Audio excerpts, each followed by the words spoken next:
Лековерноста на македонскиот политички ансамбл уште еднаш го покажа сиот свој раскош.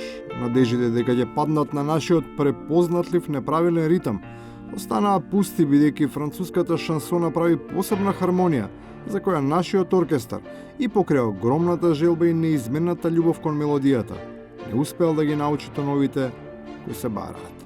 На сите ја сакаме музиката. Ние ноти не знаеме. Трубач се раѓа. Трубач не се учи. За труба да свириш треба да бидеш од Бога надарен. А се навестуваше дека дарбата е доволна, дека отсуството на познавање партитури нема да биде пречка за оние што имаат елементарно чувство за слух.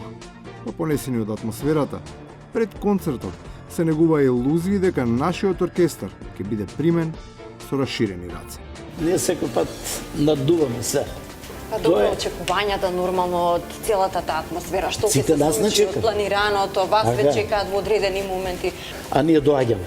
И кога ќе влеземе веќе во врата, готово, тогаш се луѓето. Може би моментот бил погоден, ама домаќинот не бил баш расположен да ужива во неповторлива забава и камерно ја проследил најавата за журка, свесен дека без негово учество таа нема да се случи и покрај сериозната подготовка на сите членови на ансамблот, конечно да настапи. Без него ритам нема. Нема на вистина, тоа е она комплетна весела дружина. Зачудени од неговата хипокризија се сите и се бара објаснување за ирационалниот потек.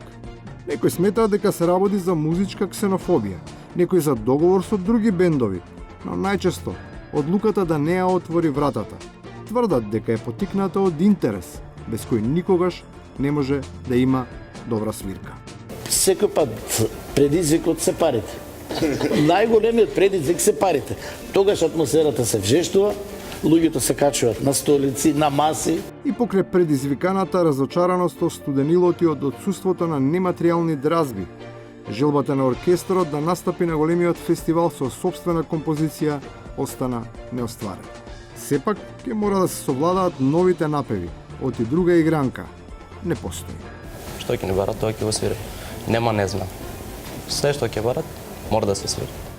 И на крајот, еден од клучните проблеми за надалеку да се чуе нашиот глас. Тоа најмногу не боли нас, што нас уште нема менаџер кој би се заинтересирал за нас. Еден менаџер да се заинтересираше за нас, да не извади малку. На македонската музика не е недостига ништо, ниту ритам, ниту хармонија. И фали силен мецена. Без него, до тие што треба да чујат, никогаш нема да допре нашата симфонија.